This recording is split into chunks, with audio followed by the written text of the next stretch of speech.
오늘 함께 나누실 하나님 말씀은 마태복음 6장 9절, 10절, 2절 말씀 함께 같이 봉독하겠습니다. 뜻이 하늘에서 이루어진 것 같이 오늘 지난 시간에 이어서 주기도문의 말씀 가운데 하나님의 뜻에 관해서 우리 함께 살펴보기 원합니다. 지난 시간에는 나라 임하옵시며 라는 말씀을 함께 살펴봤는데요. 나라 임하옵시며 라는 이 말씀은 하나님 나라가 우리 가운데 임하기를 소원합니다. 갈망합니다. 라는 기도의 내용이라고 그랬습니다.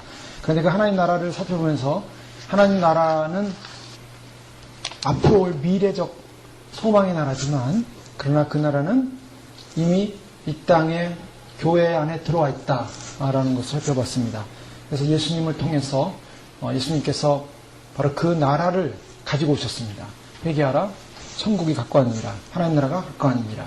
예수님께서 공생의 사역을 시작하시면서 하나님 나라를 선포하셨고 그 하나님 나라는 예수님과 함께 실현이 되고 구속의 완성을 향하여 그 하나님 나라는 시작이 됐다라는 것을 살펴봤습니다. 그래서 하나님 나라가 여기 있다 저기 있다가 아니라 바로 너희 마음 속에 너희 속에 있느니라 라는 주님의 말씀을 통해서 하나님 나라의 실현이 이루어지고 있는 것이죠. 왜 그렇습니까? 바로 예수 그리스도를 믿고 그 의와 생명 안에 머무는 사람은 하나님 나라의 통치를 받고 있기 때문에 하나님 나라가 우리 안에 임하고 있는 것입니다. 하나님 나라가 우리 안에 임하지 않고 있다면 우리 하나님 나라에 갈 수가 없습니다. 지금 하나님 나라에 연결되어 있는 것이죠. 생명이 연결되어 있는 건 영 연결되어 있는 것입니다. 그래서 하나님 나라의 지배를 받는 것이죠. 그래서 이 세상에 살지만 이 세상에 속한 사람이 아닙니다.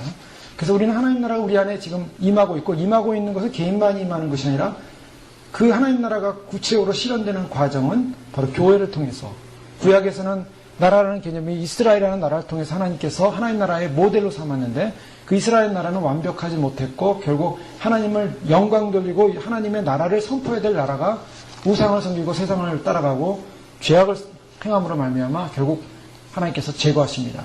그래서 유다 나라를 흩어버리시고 하나님께서 메시아를 보내셔서 하나님 나라의 모델로서 새로운 새 시대를 연 것이죠. 바로 그것이 교회 시대입니다.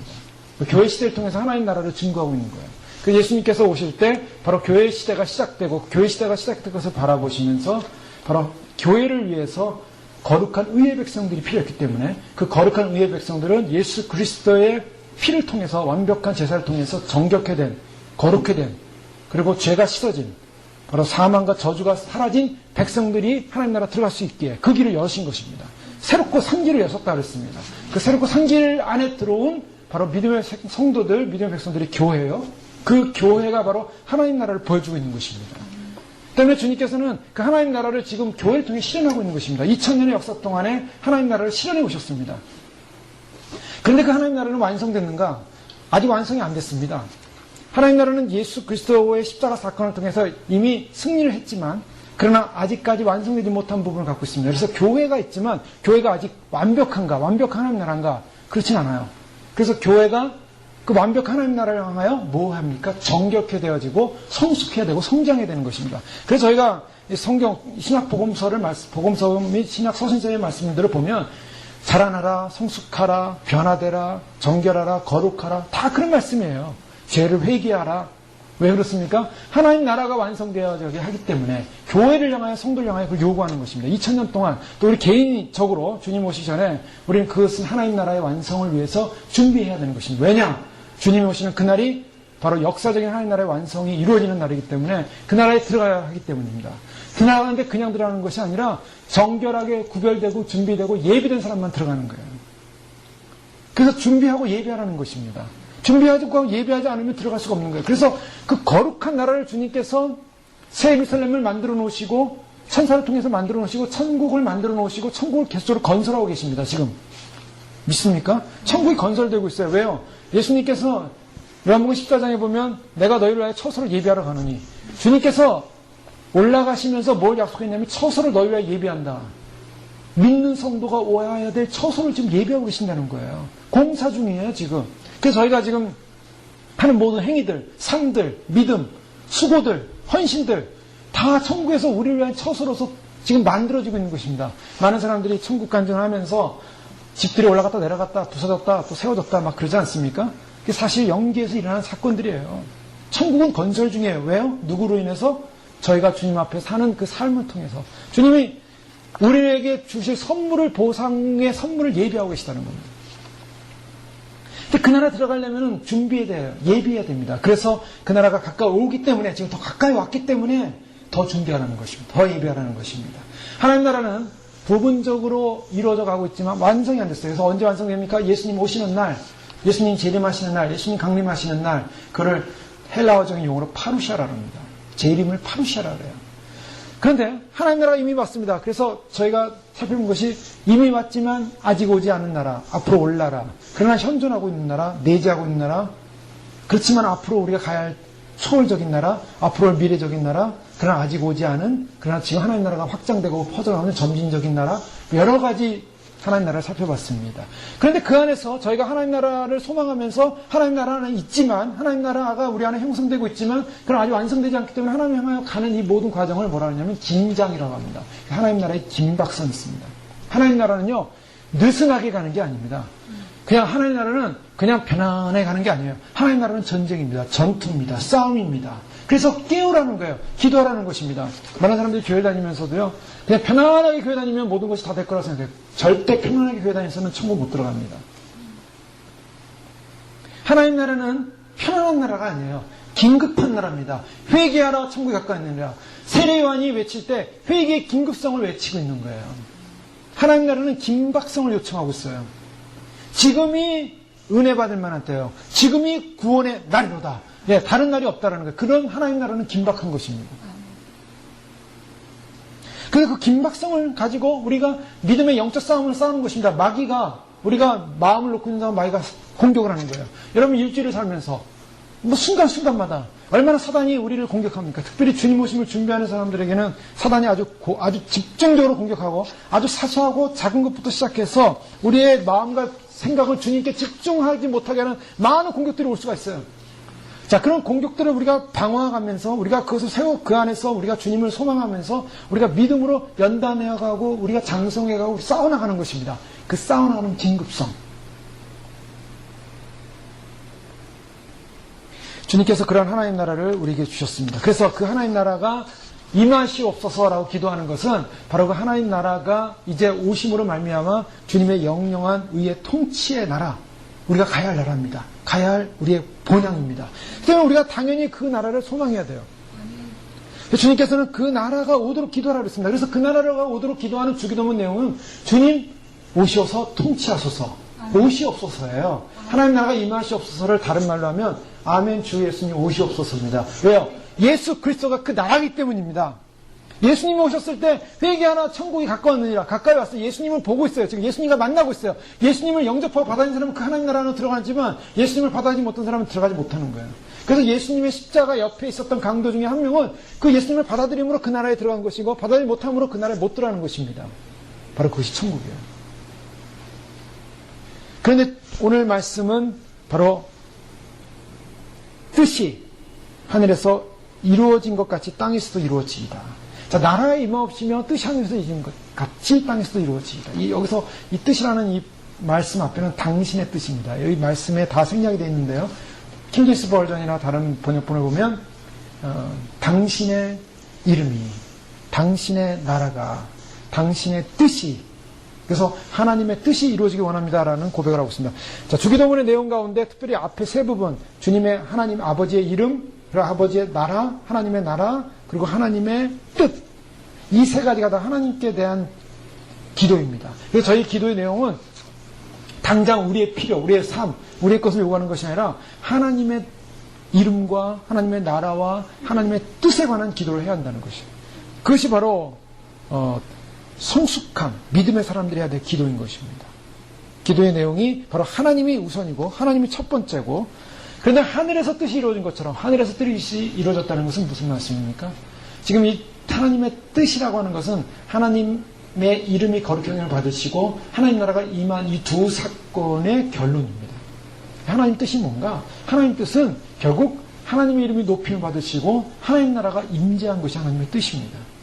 그래서 누가복음 본문에서는요, 이 하나님의 뜻이 이루어지길 원한다는 본문의 내용이 생략되어 있어요. 누가복음이 생략됐지만 오늘 마태복음이 있지 않습니까? 무슨 말이냐면 바로 하나님의 이름이 거룩히 여김 받은 것과 하나님 나라가 임하는 것은 바로 그것이 바로 하나님의 뜻이라는 것입니다. 하나님의 뜻과 하나님 나라는 연결이 되어 있어요. 하나님 나라가 이루어지는 것이 하나님 뜻이 이루어지는 것입니다. 그런 논리적인 그런 결론으로서 하나님의 뜻이 이루어지기 원합니다라고 했는데, 이 하나님의 뜻은 누구로부터 누가 중심인가? 하나님의 뜻의 중심은 어디 있겠습니까? 하나님의 뜻의 중심은 바로 예수 그리스도입니다. 예수 그리스도가 하나님 나라의 중심이었고, 또 예수 그리스도가 하나님의 뜻에서도 중심이에요. 예수님께서는 복음서에서 늘 하시는 말씀이 있어요. 어떤 말씀 하시느냐면, 나는 하나님의 뜻을 성취하기 위해서 왔다라고 말씀했습니다. 예수님이 지상사역을 하시는 것은 뭐냐면 하나님의 뜻을 성취하는 것이었습니다.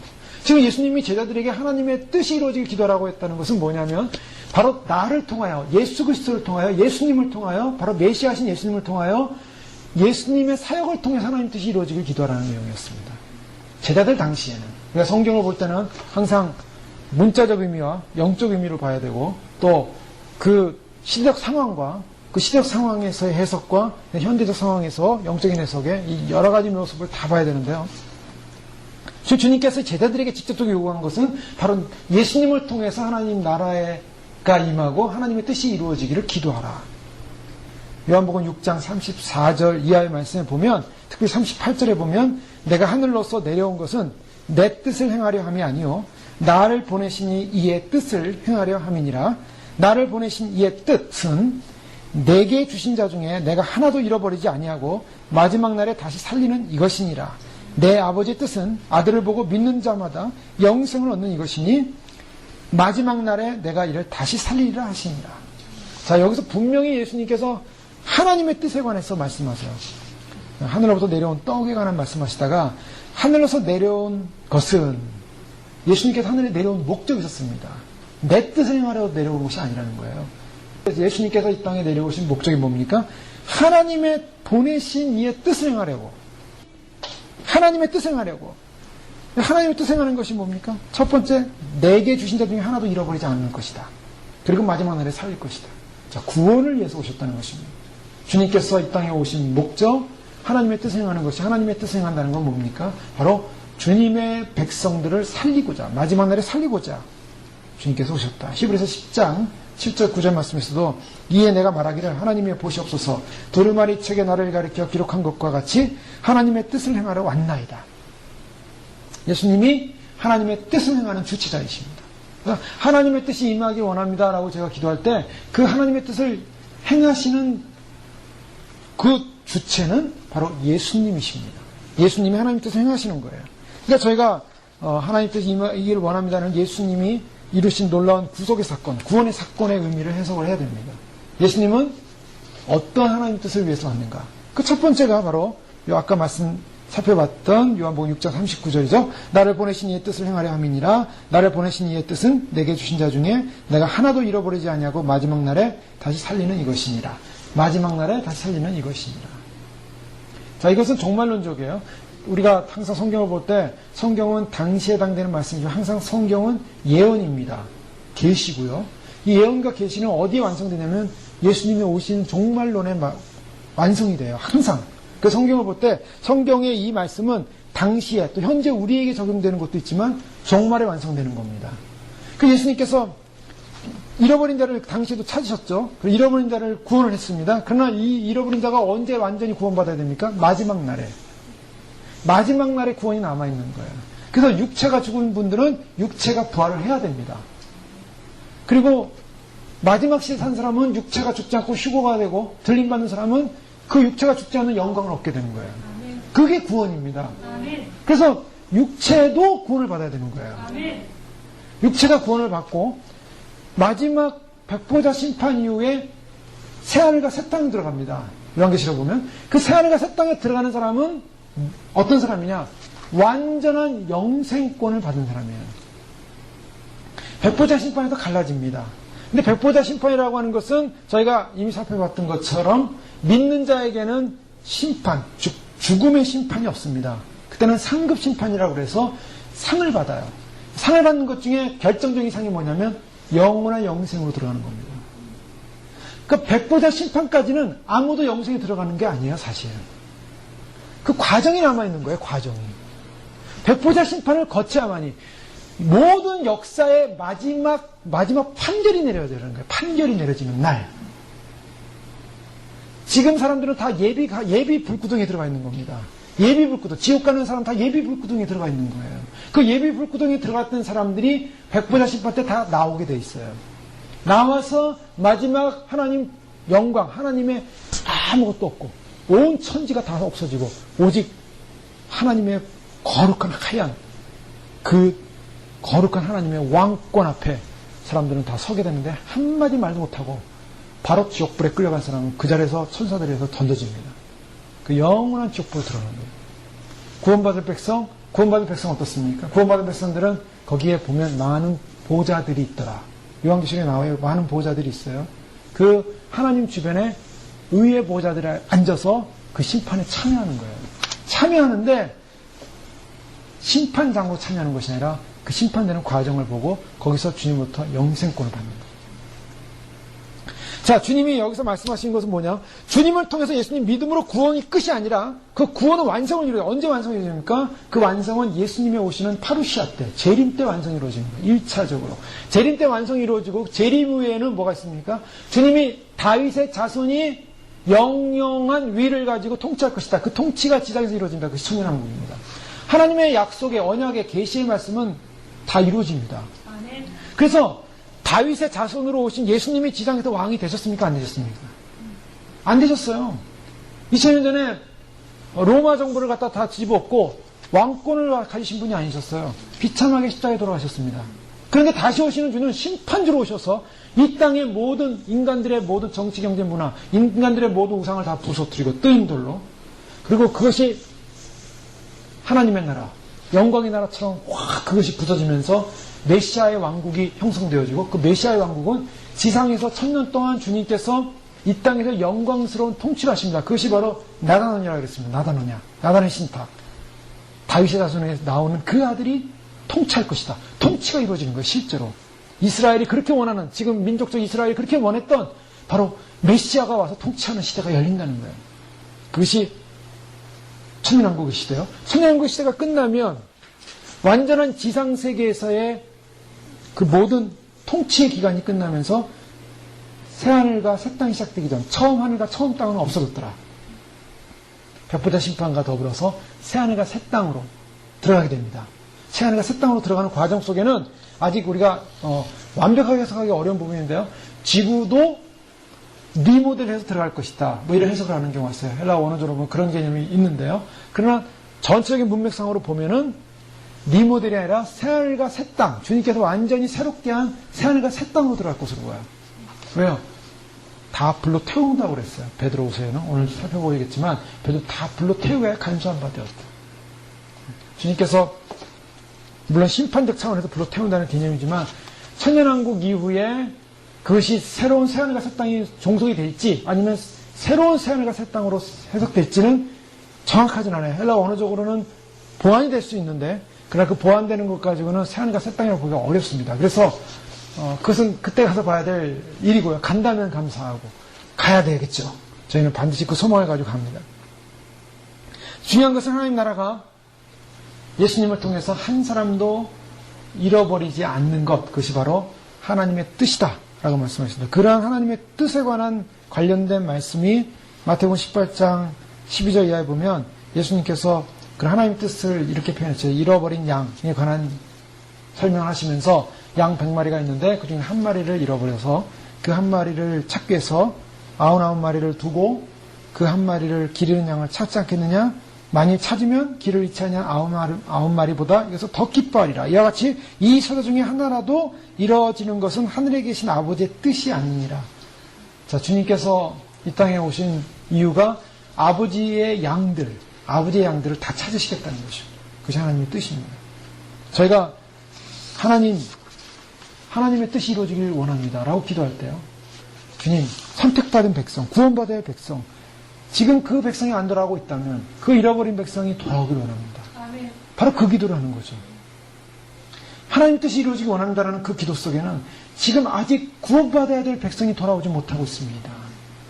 그들이 돌아와서 회개하여 주님 주님을 만나기 원합니다. 누가복음 15장 이하 13절 이하의 말씀에도 동일한 내용의 본문이 나오고 있습니다. 예수께서 에게 이 비유로 이르시되 너희 중에 어느 사람이 양 100마리가 있는데 쭉 설명하시죠. 내가 너희에게 이르노니 이와 같이 죄인 하나가 회개하면 하늘에서는 회개할 것 없는 의인 99을 인하여 기뻐하는 것보다 더하리라. 굉장히 기뻐하신다고 말씀하시죠. 그것이 잃은 자를 찾는 하나님의 마음. 그래서 잃어버린 양 비유가 바로 하나님의 뜻이다. 하나님 잃어버린 양을 찾는 것이 하나님의 뜻이다. 라고 말씀하고 있습니다. 유대 사회는 이 세 종류의 사람들이 주로 있었는데요. 한 계층은 이제 상류층 사람들이죠. 유대 사회의 종교 지도자들, 정치 지도자들, 제사장, 서기관, 율법사, 이런 공의회 회원들, 이런 사람들이었고, 두 번째 계층은 이제 보통 평민들, 세 번째 계층은 하층민입니다. 낮은 계층의 사람들, 사회로부터 죄인들로 불렸던 사람들, 생하고 때문에 안식일과 절기와 토라를 지키지 못한 사람들, 남의 물건을 훔쳤거나 사기를 쳤거나 강도짓을 해서 형을 살았던 사람들, 로마의 말단 공무원으로서 동족으로부터 멸시를 당했던 사람들, 세리 같은 사람들, 또 로마 관리들과 병사들의 성적 대상이 됐던 창녀들, 이런 사람들로 아주 구성된 하류층인 사람들이 있었어요. 죄인들이라고 했습니다. 죄인들이라고 불려지는 사람들, 유대 율법사. 그들은 하나님의 자녀로 간주되지 않았고 예루살렘 성전 본당에도 들어갈 수 없었습니다. 그들과 교제하거나 식사하는 것은 금해졌고 그들은 가난하고 무지하고 교육도 받지 못했고 유대인의 본 사람들로부터 천대와 멸시를 받았습니다. 조롱을 받았습니다. 하나님의 축복과 구원에서는 예외라고 했습니다.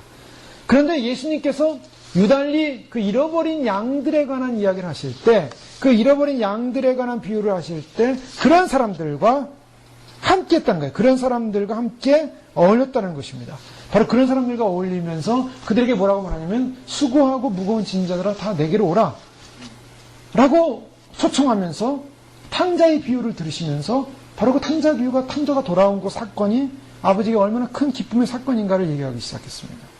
그리고 병자들을 향해서 예수님께서 죄사함에 대한 선포를 합니다. 마가복음 2장 말씀에 보면 가버나움에 중풍병자를 메고 온 친구들 예수님을 만나고자 했지만 못 만나서 지붕을 뚫고 그 중풍병자가 내리지 않습니까? 그 친구들의 믿음을 보고 내 죄사함을 받았다라는 이 죄사함의 선포.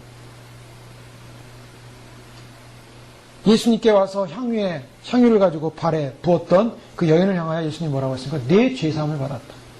막달라 마리아로 알려져 있죠.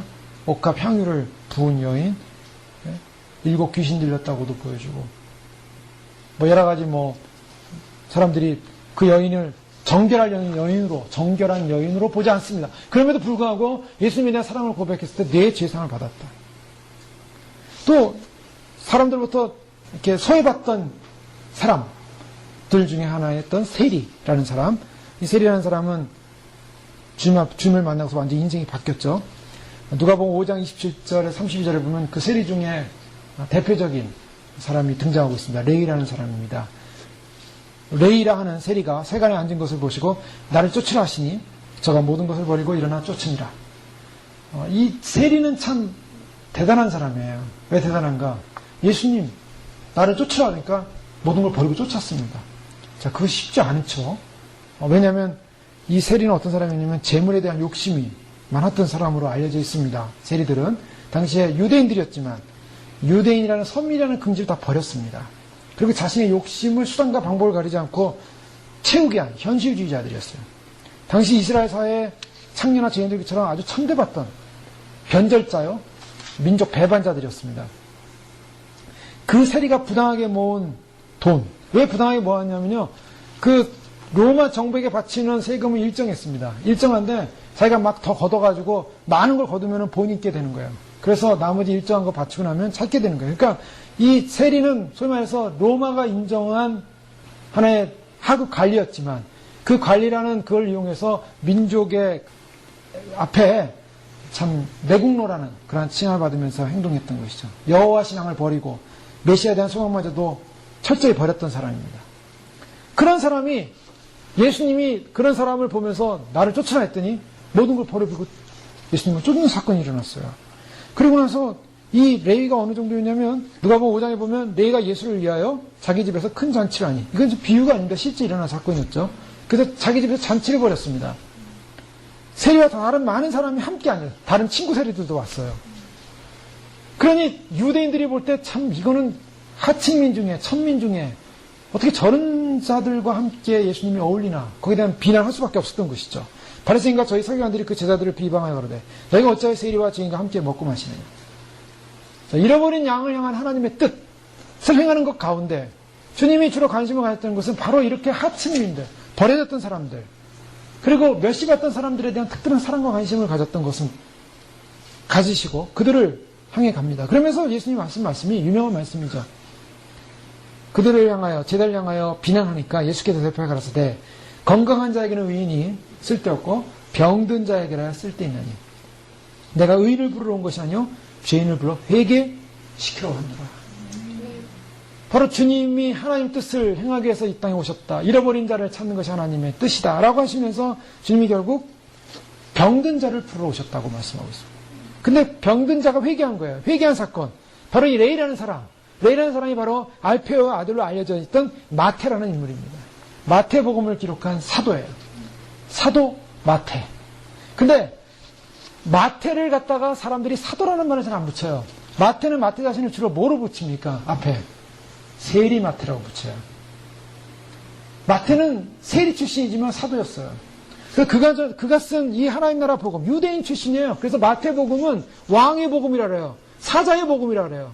바로 유대인들을 대상으로 쓰여진 말씀이에요. 그래서 마태복음에는 하나님 나라라는 말을 실제로 안 하고 천국이라는 말을 씁니다. 천국.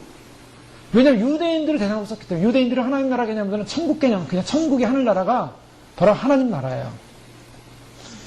철저한 유대인이었지만은, 민족을 배반한 자였지만은, 그러나 주님을 만나고 나서 모든 것을 버리고 쫓아서 결국 어떻게 됐습니까? 이 사람이 어떻게 변했습니까? 이 사람이 사도가 돼요. 이전까지는 육신의 안목과 자기의 정욕을 위해 살았지만, 불의하게 착복하여 쌓아둔 그런 재물을 가지고 그는 만족하려고 했지만, 예수님을 만나는 순간 자기의 잡을 버리고 자기 가치관이 변하기 시작한 겁니다. 그리고 큰 잔치를 벌이고 자신과 같은 처지 있는 사들을 모아서 그 구원의 즐거움을 누리면서 함께 주님을 따르고자 하는 길을 제시하는 사람이 되어버렸어요. 예수님을 전적으로 믿고 의지하고 생명의 말씀을 듣는 가운데 그런 훈련을 받기 시작합니다. 그리고 결국에는 성령 세례에 의해 그는 사도의 직분을 감당하게 되죠. 그래서 마태복음이라는 이 산상수훈의 말씀, 하나님의 백성으로서 어떻게 살아야 될까의 말씀, 또 수많은 이 마태복음처럼 유대인을 대상으로 해서 쓰여진 성경 가운데, 또 복음서 가운데 자세하게 말씀이 적혀져 있는 또한 말씀도 없는 부분인데요. 그렇지만 그는 자신을 세리 마태로 은혜 받은 자의 겸손을 보여주고 있습니다. 자, 이것이 바로 주님께서 죄인 하나가 회개해서 변화되는 사건이었습니다. 주님이 왜 한 사람의 잃어버린 양을 찾길 원하셨는가? 아무리 죄인이었고 잃어버린 사람이었지만 그 사람이 변화돼서 주께 돌아올 때, 하나님께로 돌아올 때 어떤 존재로 변화될 것인가? 얼마나 영광스러운 존재로 변화될 것인가? 바로 그것이 하나님의 나라요, 하나님의 뜻이라는 것입니다. 저희도 마찬가지였겠죠. 저희도 사실은 저희를 위해서 우리 인생을 살았고, 저희들의 육신의 정욕, 안목의 정욕, 이생의 자랑, 여기에만 묶여 있어서 그렇게 살았을 것입니다.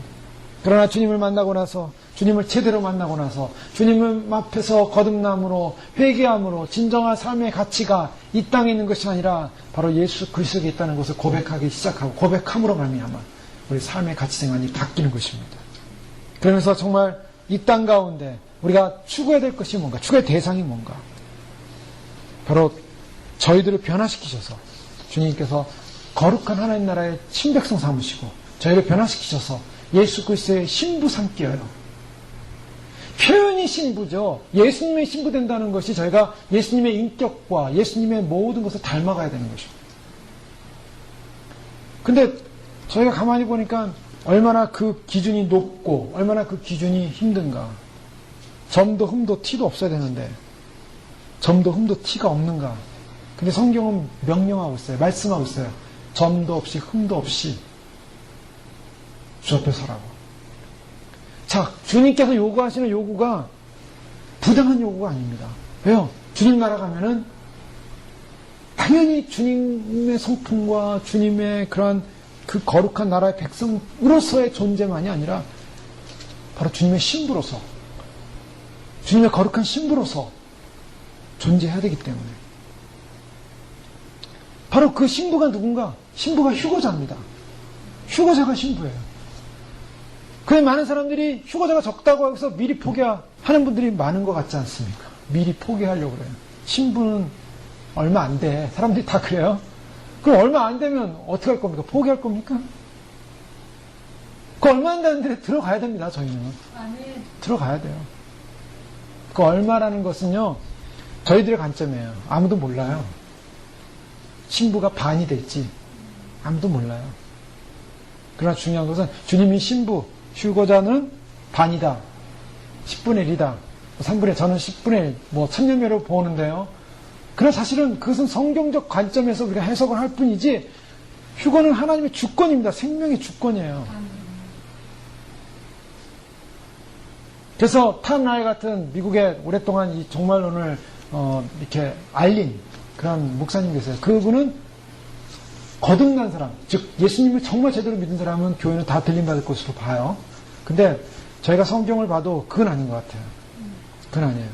일단 뭐냐, 준비된 사람이 가는 겁니다. 이제 그걸 살펴볼 거예요. 성경을 그냥 신학적으로 개념으로 보면 교회는 다 들림받는 거죠. 그냥 토탈. 근데 세부적으로 들어가서 보면 그렇지 않습니다. 세부적으로 들어가면은 복잡해요. 그리고 까다롭습니다. 그 까다로운 스크리닝을 받아야 돼요. 그래서 그 과정을 거친 사람이 통과되는 거예요. 그 때문에 주님께서 마지막 구원의 그 자리에 오르기까지 우리는 됐다가 없습니다. 완전한 자도 없어요. 완벽한 사람도 없습니다. 달려가야 돼요. 그것이 숨쉬고 사는 동안에 우리의 의무입니다. 그래서 달려가야 되는 거예요. 하나님의 뜻은 바로 이런 잃어버린 자를 찾는 하나님의 사랑이고, 또 한 가지는 예수님을 통해서 하나님의 뜻이 이루어지는데, 예수님을 통해서 이루어지는 하나님의 뜻은 뭐냐? 바로 그것은 십자가에서 죽는 것이었습니다. 하나님의 뜻은 뭔가?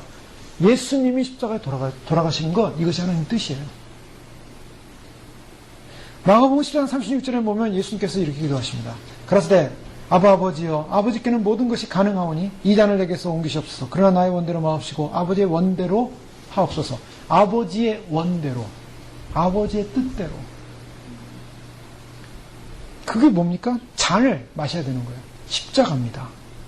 조금 나아가서 얼굴을 땅에 대시고 엎드려 기도해 갔을 때, 내 아버지여 만일 할만하시거든 이 잔을 내게서 지나가게 하옵소서. 그러나 나의 원대로 마옵시고 아버지의 원대로 하옵소서 하시고 기도하신 장면이 나오죠. 이 공간봉수 전체를 보면은 예수님께서 겟세마네 동산에서 기도하는 그 기도의 내용은 아버지의 뜻대로 되길 원합니다. 바로 그것이 십자가였어요. 예수님이 당하셔야 할 순환과 죽음이 바로 하나님의 뜻이었어요. 그러니까 하나님의 뜻이 이루어지기를 원해서 기도하라고 할 때 제자들에게는 바로 십자가를 잘 감당하도록 기도하라는 거였습니다. 히브리서 10장 9절 10절 말씀에 보면 그 후에 말씀하시기를 보시옵소서. 내가 하나님의 뜻을 행하러 왔나이다. 하나님의 뜻을 행하러 왔나이다. 하셨으니 그 첫 것을 폐하시면 둘째 것을 세우려 하심이니라. 이 뜻을 쫓아 예수 그리스도의 몸을 단번에 들으심으로 말미암아 우리가 거룩함을 얻었노라. 자, 하나님의 뜻이 무엇이었는가? 왜 예수님이 돌아가셔야 했는가? 하나님의 뜻은 예수님의 십자가에 돌아가심으로 말미암아 단번에 죽으심으로 말미암아 우리가 거룩함을 얻고자 하는 것이었다는 거예요. 예수님이 십자가를 지신 것이 바로 하나님의 뜻이었는데, 예수님이 돌아가신 이유는, 목적은, 그 하나님의 뜻이 이루어지는 목적은 어디 있는가? 우리의 거룩함 때문이었습니다. 이거는 굉장히 저에게 충격을 주는 말씀입니다. 여러분 잘 알고 계시죠? 십자가는 뭔가? 우리의 죄를 씻는 것이다. 우리의 죄를 씻기 위해서 십자가가 있는 거예요. 그런데 그 우리의 죄를 씻는 그 십자가는 뭐냐? 그 다른 표현을 하면 우리를 거룩하게 한 하나님의 뜻이라는 것입니다. 그럼 하나님의 뜻이 어디 있느냐? 하나님의 뜻은 우리의 거룩함에 있다는 것입니다. 그래서 사도 바울이 하나님의 뜻에 관해서 말하면서 너희가 하나님의 뜻은 이것이 너희의 거룩함이다 라고 말씀하셨어요. 왜요? 하나님의 뜻이 십자가에서 이루어졌기 때문에 그 십자가가 상징하는 것은 바로 우리의 거룩함 때문입니다. 십자가를 통해서 거룩해지지 않고는 주님 나라 들어갈 수 없다는 것입니다. 주님 나라는 의로운 나라예요. 거룩한 나라입니다. 죄가 하나도 없는 나라입니다. 점도 티도 없는 나라입니다. 먼지 하나도 죄가 없는 나라예요. 제가 밤에 나가서 혹시 상황이 있어도 좋습니다. 뭐 달을 본다든가 아니면 별을 한번 이렇게 보세요. 그럼 가끔 조용한 데 가서 반짝이는 별을 본다든가 저 천체를 보면요. 무슨 생각이 드냐면 고요하다는, 저 천체가 고요하다는 생각이 들어요. 거긴 바람의 흐름도 없고 진공 상태에 조용한, 물론 천체 전체를 전체 채우고 있는 뭔가 에너지가 있다라고 얘기하는데 그 에너지가 뭔지 실체는 밝혀지지 않았어요. 그러니까 거긴 진공이에요. 공기가 없어요. 지구만 둘러싸고 있는 공기가 있을 뿐이지 공기 밖을, 대기권 밖을 넘어가면 거기는 공기가 없어요. 그러니까 압력도 없고 중력도 없고 둥둥 떠다니지 않습니까? 근데 뭔가 채우고 있어요. 저 공간을. 뭡니까? 하나님 말씀의 능력이 채우고 있어요. 그런데 그것을 보면은 거기는 어떠한 먼지도 어떠한 점도 티도 없는 진공이에요. 생각해 보세요. 하나님 나라가 우주 공간만 봐도 상상을 초월하는 깨끗함이 있는데 무질서가 아니라 질서 속에서 모든 것이 조화를 이루고 있는데 하나님 나라 들어가는 우리 특권, 우리를 거룩한 존재로 만드셔서 그 하나님 나라로 문들아 열릴지어다. 영원한 문들아 열릴지어다. 예수님께서 부활하시고 나서 천성문을 향하여 들어가실 때 그 문이 열렸을 것입니다. 영원한 문이 예수 그리스도를 통해서 영원한 영생의 문이 열린 거예요. 겟세마네 동산의 기도대로 주님은 희생의 죽음을 통해서 우리에게 아버지의 뜻을 행하심으로 말미암아 갈라디아 1장 4절에 그리스도께서 하나님 곧 우리 아버지의 뜻을 따라 이 악한 세대에서 우리를 건지시려고 우리 죄를 위하여 자기 몸을 들이셨습니다. 아버지의 뜻대로 악한 세대 우리를 건지시려고 자기를 들이셨다고 말씀하고 있습니다. 바로 예수 그리스도를 통해서 바로 구원의 은혜의 시대가 열렸어요. 그 구원의 은혜의 시대가 열려서 이제는 예수님을 통해서 다 그 하나님의 뜻과 사랑 안에서 구원을 받는 그 놀라운 거룩함의 길에 문이 열렸습니다. 바로 이 거룩함의 길에 문이 열린 것, 이것이 얼마나 위대한 사건인가. 그 성경에서는요, 그러면 우리가 하나님의 뜻이 바로 우리를 거룩하게 하고 우리를 하나님 나라 들어가게 한 아버지 하나님의 그 사랑의 실천이 바로 예수님의 죽으심, 십자가 있는데, 그러면 그런 하나님의 뜻을 닮은 우리는 어떤 삶을 살아야 되는가? 어떤 삶을 살아야 되는가? 하나님 나라를 구해야 됩니다. 하나님의 뜻을 아는 우리는 하나님 나라를 구해야 돼요. 누가복음 12장 말씀에 보면, 누가복음 12장 31절 이하의 말씀 보면, 이 모든 것은 세상 백성들이 구하는 것이라. 자, 이 모든 것이 뭐냐면 세상의 모든 염려입니다. 너희가 염려함으로 키를 한 자나 더 할 수 있느냐? 더 할 수 없다. 세상의 백합화를 봐라. 하나님께서 채우시지 않느냐? 내일 아궁이에 던지는 들보다 하나님께서 입히시는데 믿음이 적은 자들아 무엇을 먹을까 마실까 구하지 말며 근심하지도 말라 하면서 아버지께서 이 모든 것이 너에게 있어야 될 줄 아느니라 하면서 너희는 그의 나라를 구하라. 이런 것을 그러면 너에게 더하시리라. 적은 무리여 무서워 말라. 너희 아버지께서 그 나라를 너에게 주시기를 기뻐하시니라. 그러면서 너희 소유를 팔아 구제하여 낡아지지 아니하는 주머니를 만들라. 그 하늘에 둔 바 다함이 없는 보물이니 거기는 도적도 가까이 하는 일이 없고 좀도 먹는 일이 없느니라. 너희 보물 있는 곳에 너희 마음도 있으리라. 허리에 띠를 띠고 등불을 켜고 서 있으라. 너희는 마치 하면서 이제 주님 말씀하시죠. 뭐냐면 결국 하나님 나라를 구하는, 하나님 나라를 먼저 구하는, 하나님 뜻을 하는 사람은 하나님 나라를 먼저 구해라. 그러면 주님께서 뭐라 말씀하시냐면 하나님 나라를 구하는 그런 믿음을 가질 때 주님께서 염려를 맡기고 하나님 나라를 먼저 구할 때 함께 하시고 주님께서 도우시고 주님께서 보호하신다. 그 약속의 말씀입니다. 그러면서 계속적으로 주님 말씀하시기를 그런 하나님 나라의 마음을 두고 있는 사람에게 요청하십니다. 허리에 띠를 띠고 등불을 켜고 서 있으라. 너희는 마치 그 주인이 혼인집에 돌아와 문을 두리면 곧 열어주려고 기다리는 사람과 같이 되라. 주인이 와서 깨어있는 것을 보면 그 종들은 복이 있으리라. 내가 진실로 너에게 이르노니 주인이 띠를 띠고 그 종들을 자리에 앉히고 나와 수종하리라 하면서 주님께서 기뻐하시는 일이 뭔가? 주님께서 기뻐하시는 일은 깨어있는 것이다. 주인이 돌아올 때를 알고 돌아올 때를 준비하면서 깨어있는 사람 복이 있다. 주인이 혹 2경에 3경에 이르러도 종들이 이같이 있는 것을 보면 종들은 복이 있어요. 여기 보면 주인이 언제 오냐면 2경에 오는 것도 아니고 3경에 언제 올지 몰라요. 이게 주님이 오시는 타임은 그래서 유동적이라는 거예요.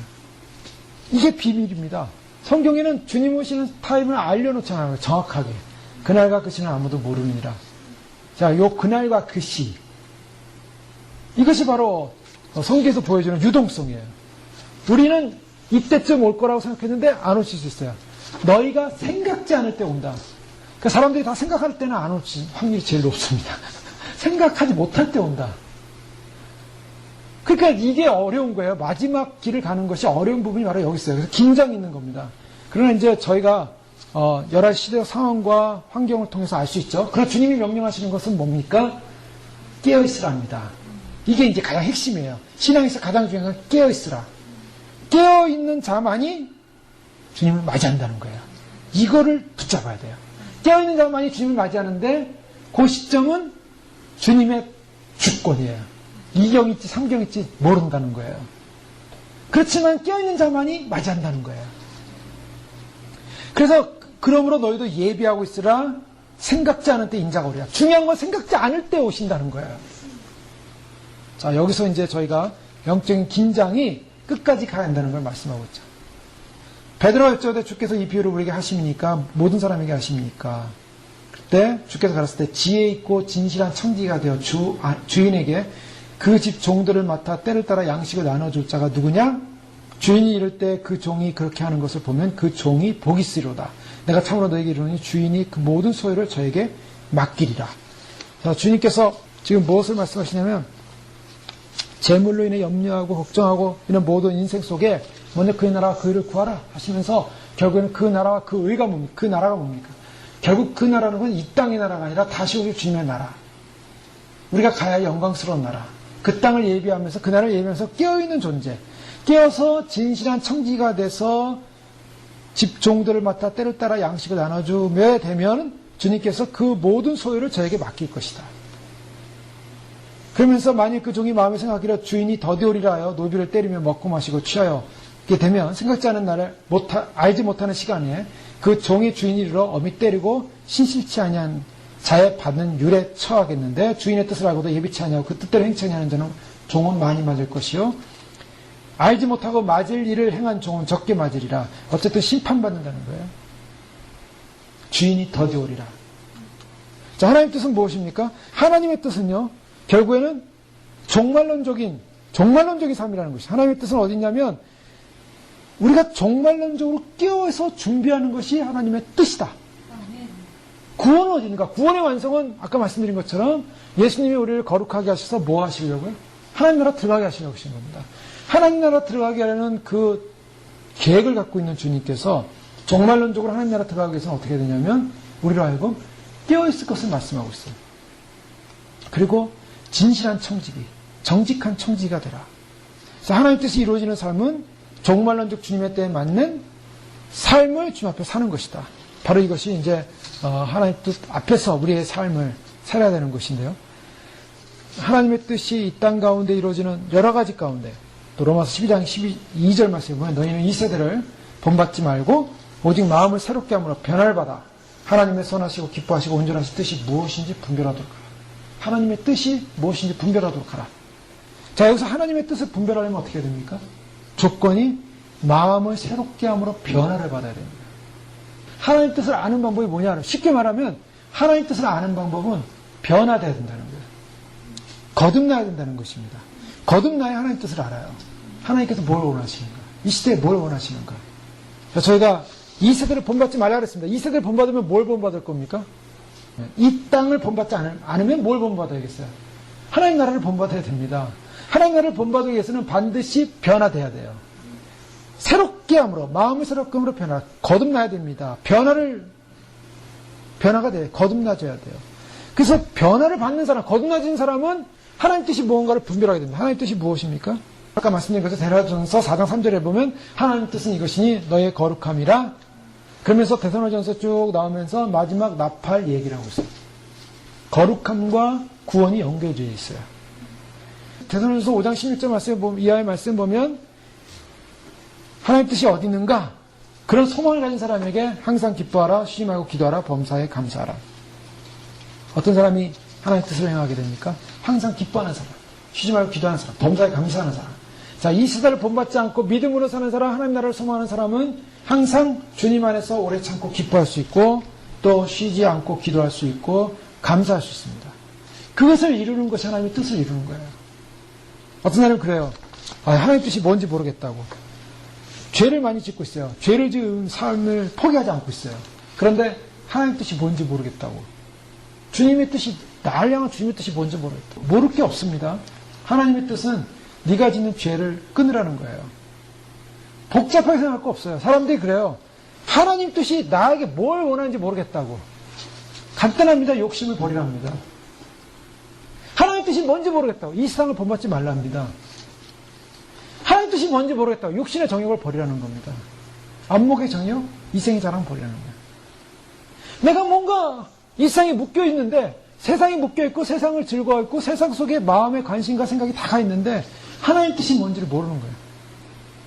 그게 말이 안 된다는 거예요. 하나님 뜻을 알려면은 마음을 새롭게 하면 안다는 거예요. 간단합니다. 마음이 새롭게 되는 그 순간에, 깨어나는 그 순간에, 거듭나는 그 순간에 하나님 뜻이 뭔가 분간이 돼요. 거듭나지고 나니까 세상 쫓아가는 것이 하나님 기뻐하시는 게 아니구나. 내가 이걸 버려야지. 삶이 변화가 돼요. 바뀌어집니다. 하나님 뜻은 뭐냐면 주님의 이름이 거룩함을 받고 주님의 나라가 임하는 겁니다. 자, 요한일서 2장 15절 17절 말씀 보면 이렇죠. 이 세상이나 세상에 있는 것들을 사랑치 말라. 누구든지 세상을 사랑하면 아버지의 사랑이 그 속에 있지 아니하니 이는 세상에 있는 모든 것이 육신의 정욕과 안목의 정욕과 이생의 사랑이 다 아버지께로 쫓아온 것이 아니요 세상으로 쫓아온 것이라. 이 세상도 그 정욕도 지나가되 오직 하나님의 뜻을 행하는 이는 영원히 구하느니라. 그래서 하나님의 뜻과 뭐가 연관되어 있습니까? 아버지의 사랑이 연관되어 있어요. 자, 하나님의 뜻을 행하는 사람은 어떤 사람인가? 아버지를 사랑하는 사람입니다. 하나님 뜻을 모르겠어요. 그렇게 고백해요? 하나님 뜻을 모르겠어요.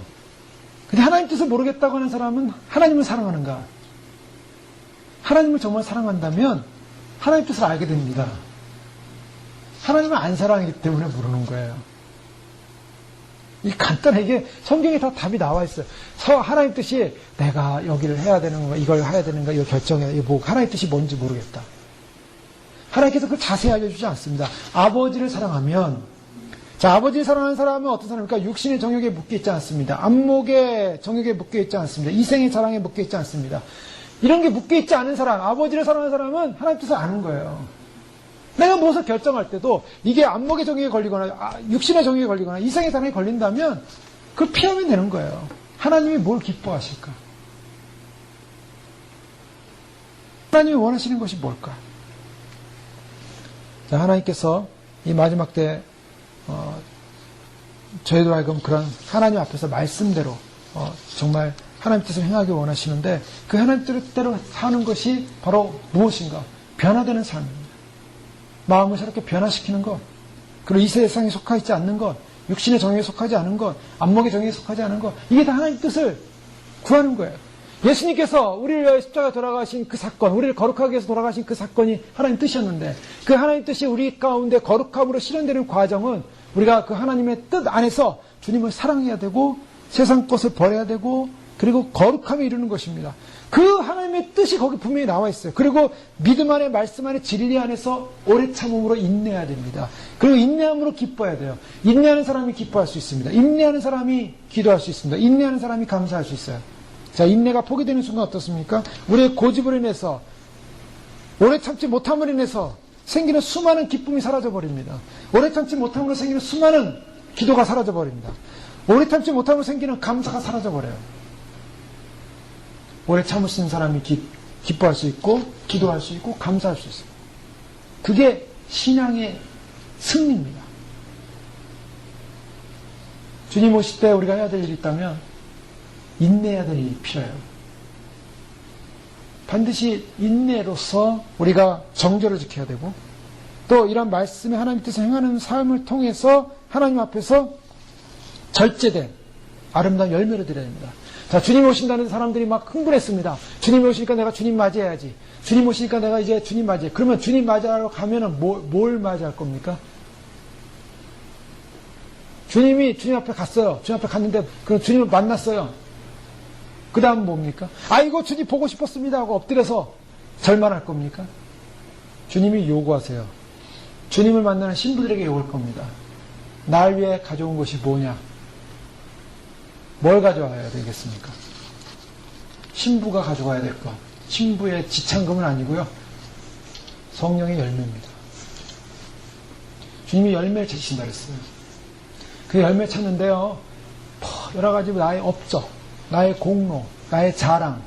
주님이 그걸 보시는 게 아니라 신부로서 어떤 열매를 맺혔는가. 그래서 그 열매를 누가 맺히시게 하냐? 성령님이 맺히게 합니다. 그래서 성령의 열매를 하나님께서, 주님께서 성령님을 보내셨는데 성령의 열매가 뭔가? 성령의 열매는 사랑과 희락과 화평과 오래 참음과 자비와 양성과 충성과 온유와 절제니. 자, 이게 이제 카운트되는 거예요. 사랑의 열매가 희락, 기뻐했는가, 화평했는가, 온유했는가, 충성했는가, 절제했는가, 오래 참았는가. 주님께서 우리에게 바로 요구하신 것이 그런데 그러한 믿음의 성령의 열매를 저 앞에 올려드릴 수 있을 때 그것이 신부의 자격이라는 거예요. 저희가 산상수훈의 삶을 살 뿐만 아니라 그 성령의 열매를 맺히고서 저 앞에 올라가야 됩니다. 근데 아직도 변화되지 못한 우리의 모습을 보는 거예요. 아직도 바뀌지 않은 모습을 보는 거예요. 아직도 열매가 없어요. 아직도 열매가 없어요. 들을 열매가 없어요. 그래서 주님이 조금 저희가 열매를 준비할 수 있는, 연단될 수 있는, 단장할 수 있는 기간을 주신 줄 믿으시기 바랍니다. 만약에 그거 준비 없이 주님 오시면 주님 못 맞아요.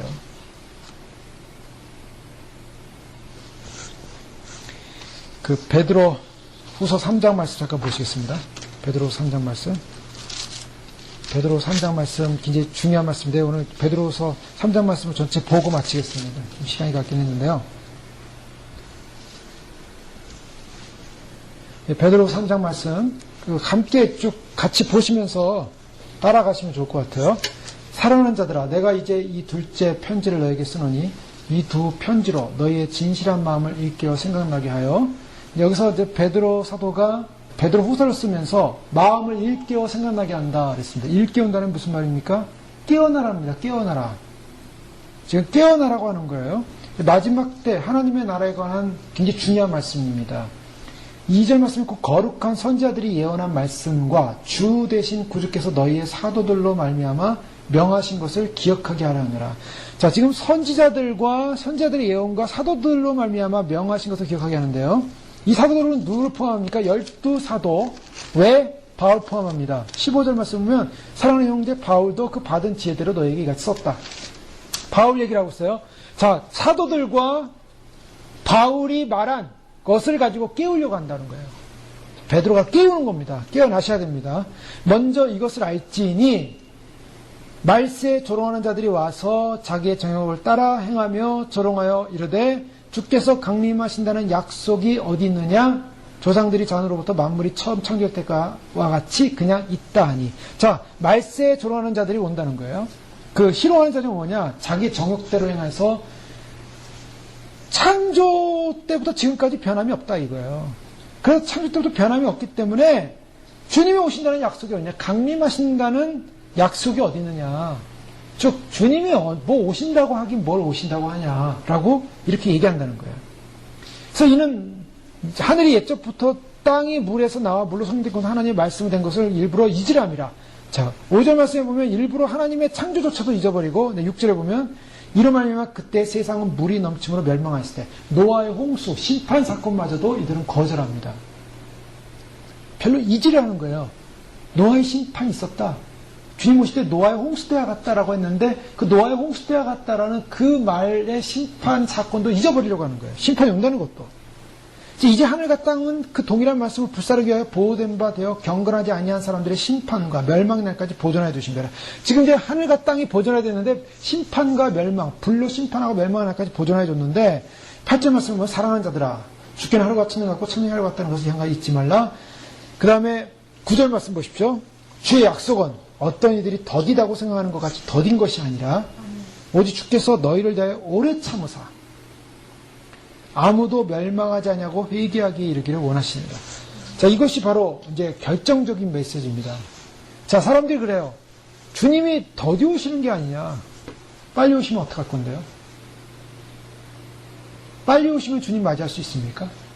이제 거기에 심각한 질문을 해야 돼. 나는 준비가 다 됐는데 주님 빨리 오시면 난 주님 맞이해야지. 그건 내 생각이죠. 내가 준비가 스탠바이 됐으니까 주님 오시옵소서입니까?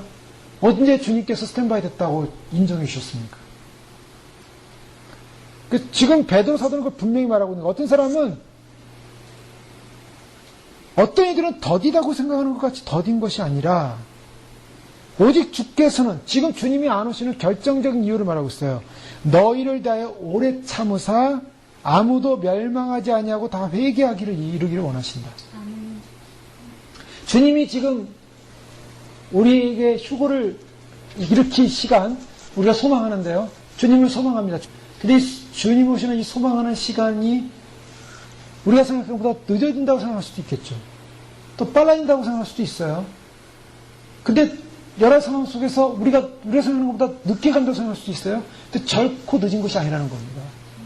여기에 이제 긴박성이 들어가요. 결코 늦은 것이 아니라 왜 지금 주님이 안 오셨는가 아직? 간단합니다. 멸망하지 않고 다 회개하기 이를 원하시니라. 자, 하나님의 뜻이 뭐라 그랬습니까? 잃어버린 자를 찾기 원하신다 그랬어요. 예수님께서 잃어버린 자를 찾기 원하신다 그랬죠. 그 잃어버린 자를 찾아서 어떻게 하신다고요? 구원하기 원하신다는 거예요.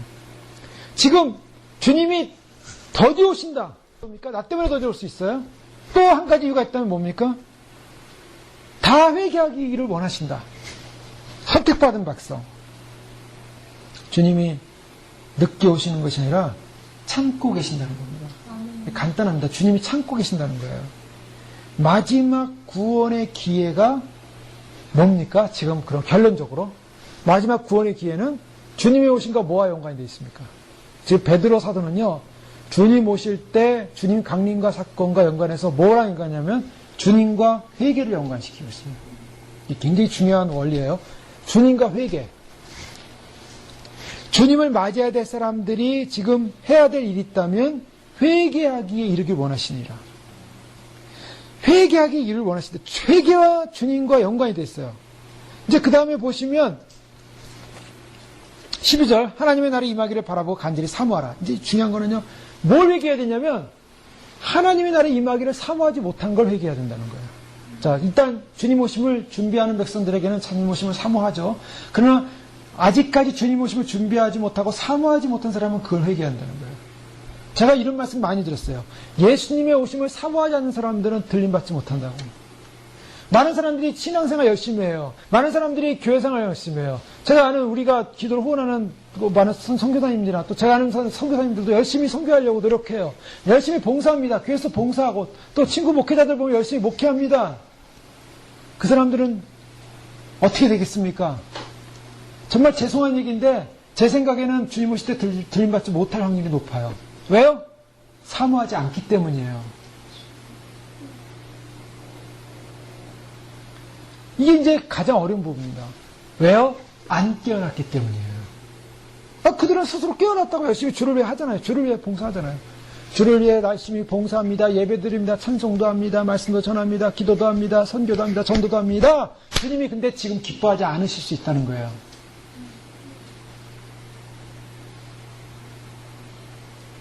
왜요? 주님의 오심을 기다리고 임하기를 바라보고 어떻게 하라고요? 간절히 사모하라. 사모를 어떻게 하겠습니까? 대충 적당히 두리뭉실 내가 이렇게 신앙생활 잘하니까 주님은 날 데려갈 거야. 당연한 믿음, 확실한 믿음. 내가 예수님 믿어줬으니까 날 구원하실 거야. 염려 없어. 그리고 뭐예요? 자기 일하는 거예요. 간절히 사모하라. 자, 이게 지금 왜 이 말씀을 지금 보냐면, 주님의 뜻은 뭐냐? 하나님의 뜻은 한 사람이 돌아오기 원한다는 거예요. 회개하기 원한다. 근데 회개해야 되는데, 회개해야 됐을 때 어떤 회개를 해야 되냐? 주님의 날이 임하기를 바라보고 간절히 사모하라. 사모하지 못한 분들. 그날에 하늘이 불에 타서 풀어지고 물질이 뜨거운 불에 녹아지려니와 우리는 그의 약속하신 대로 의가 있는 곳이 새하늘과 새 땅을 바라보도다. 그러므로 사랑하는 자들아 너희가 이것을 바라보나니 주 앞에 점도 없고 흠도 없이 평강 가운데 나타나기 힘쓰라. 자, 뭐라 하냐면 회개하기를 원한다 그러고요. 사모하라고 얘기하고 있어요. 회개가 전제돼. 회개해야만이 구원받는데, 그래서 주님께서 지금 재림을 연장하고 주님이 재림을 홀드하고 계신데, 회개하는 사람은 어떻게 하냐? 간절히 사모해야 돼요. 그리고 더 나가서 점도 흠도 없이 평강 가운데 나타나기를 힘쓰라는 거예요. 점도 흠도 없이. 15절 말씀, 우리 주의 오래 참으심이 구원이 될 줄로 여기라. 오래 참으심이 구원이 되는 거예요. 우리가 사랑하는 형제 바울도 그 받은 지혜대로 너에게 이같이 썼고, 또 모든 편지도 이런 일에 관하여 말하였을 때 그 중에 알기 어려운 것이 덜어 있으니 무식한 자들과 굳세지 못한 자들이 다른 성경과 같이 그것도 억지로 풀다가 스스로 멸망에 이르느니라. 자, 여기 이제 보면요, 뭘 경고하고 있냐면 종말과 관련해서, 예수님 오신과 관련해서, 예수님 강림과 관련해서 예수님이 오실 거라는 그 약속의 말씀, 심판 임할 거라는 약속의 말씀, 그리고 그것을 간절히 사모하라는 그런 약속의 말씀, 그리고 점도 없이 흠도 없이 회개하라는 그 약속의 말씀, 이런 말씀을 인정하고 믿고 준비하면 돼요. 근데 어려운 것이 들어있다. 이 성경 말씀 어려운 것이 있어요. 성경 보면 어려운 것이 있잖아요. 근데 어떤 사람은 무식한, 잘 알지 못하는 사람들이, 무식하다는 표현인데, 무식한 자들과 굳세지 못한 사람은 뭐냐면 안정되지 못한 사람들입니다. 지식이 약하고 안정되지 못한 사람들이 다른 성경과 같이 그것도 억지로 풀다가, 자, 뭐냐면 종말에 관련된 말씀을 말씀대로 풀지 않고, 말씀대로 보지 않고, 나름대로, 자기 나름대로 억지로 푸는 거야. 억지로. 이 억지로는 말, 이게 아니면 교묘하게라고 볼 수도 있어. 억지로 풀다가 스스로 멸망에 이른다는 거예요. 억지로 푼 사람의 특징이 뭡니까? 거꾸로 넘어가면 주의 강림하신다는 약속이 어디 있느냐? 주님이 오신다는, 주님이 곧 오시는데, 주님이 오니까 준비합시다. 주님이 반드시 우리를 데리러 오십니다. 준비합시다. 그러는데 그런 약속이 어디 있느냐? 주님의 강림을 기다리지 못하게 하고, 주님의 오심을 기다리지 못하게 하고, 주님이 심판할 거라는 심판적 두려움도 없고, 종말적 두려움도 없고, 종말적 신앙과 믿음도 없어요. 그런 사람은 주의 날을 사모하지 않는 거예요. 주의 날을 사모하지 않는 신학을 갖고 있다거나, 주의 날을 사모하지 않는 믿음을 갖고 있는 사람은 어떤 사람이냐? 성경을 모르는 거예요. 무식한 자들이라는 거예요. 또 굳세지 못한 자들이라는 거예요. 그래서 그거를 자기 나름대로 억지로 교묘하게 피해가는 거예요. 피해가다가 어떻게 됩니까? 피해가다가 스스로 멸망에 이르느니라. 지금 바울이 지금 이 억지로 성경을 푸는 자들의 어리석음이 뭐냐? 마지막 종말 얘기하면서, 강림 얘기하면서 하는 거예요. 더딘 게 아니라는 거예요. 주님은 속히 온다는 겁니다. 근데 한 가지 주님의 약속은 뭐냐? 우리가 회개하기를 원하신다는 거예요. 그 회개에 이를 때까지 기다려준다는 거예요. 그것이 오래 참으면 너에게 구원이 될 거라고 말씀하시는 거예요. 그러면 지금 뭐냐? 주님이 안 오시는 이 타임은 우리에게 회개를 주님께서 주시는 기회라는 겁니다. 기회예요. 그럼 지금 우리가 해야 될 일이 뭡니까? 주님이 언제 오십니까만 바라보며 살 겁니까? 그래서 오시면 어떡할 건데요? 아니에요. 우리가 해야 될 일은 회개하는 일을 해야 되는 겁니다. 회개함으로 그날을 준비해야 되는 거예요. 그것이 주님 말씀하신 게, 사도가, 베드로 사도가 사도들과 바울까지 얘기한 걸 가지고 내가 얘기한다. 쓸데없이 억지로 풀지 말고, 멸망에 이르지 말고, 주님 오시니까, 강림하시니까 해야 될 일이 뭐냐? 주님 오실 때 주님을 맞이하기 위해서 간절히 사모하고 흠도 점도 없이 회개하랍니다. 그것이 주님 맞이하는 백성들이 지금 서야 할 자리라는 거예요. 10절에서 그러므로 사랑하는 자들아 너희가 이것을 미리 알았은즉 무법 사는 자들의 미혹에 이끌려 너희가 굳센 데서 떨어질까 상가라. 이게 무슨 말입니까? 굳센 데서 떨어질까. 굳셌어요. 주님 오신 강림하심을 기다렸어요. 근데 주님이 오신다는 약속이 어디 있느냐? 안 오시지 않느냐? 주님이 언제 오시냐? 언제 우리를 구원하시냐? 휴거가 언제 있냐? 휴거가 주님께서 우리를 구원하시는 그 사건이 과연 있을 것이냐? 베리칩이 666이냐? 사람들이 막 미혹으로 이끌어가지고요. 무법한 자들의 미혹에 이끌려 굳센 데서 떨어질까 삼가라. 떨어진다는 게 뭡니까? 주님 오실 준비하지 않는 길로 가는 거예요. 주의 강림을 기다리지 않는 겁니다. 간절히 안 기다리려는 거예요. 그래서 18절 뭐라 하냐면 오직 우리 주 곧 구주 예수 그리스도의 은혜와 그를 아는 지식에서 자라가라. 영광이 이제와 영원날까지 그에게 있을지어다. 자라가라. 지식에서 자라가라. 그러니까 하나님 말씀을요, 저희가 계속 말씀을 보고 묵상하면서 주의 오심을 준비해야 됩니다. 그런데 이 회개에 이른다는 이 말씀은 지금 주님 오심과 회개가 연관되어 있다고 했어요. 저희가 유대적 절기를 따지는 건 아니지만 우리가 성경을 보면 예수님이 오시는 사건은 6월절에 예수님이 돌아가셨습니다. 분명하게. 그리고 예수님이 부활하시고 승천하시고 열흘 만에 오순절이 왔죠. 그 오순절이 오는 그날이 바로 성령 강림 날이었어요. 그래서 오순절 성령 강림이라고 그러죠. 오순절 다음에 절기가 뭐냐면 유대절기에서 나팔절입니다. 나팔절 다음에 속죄일이에요.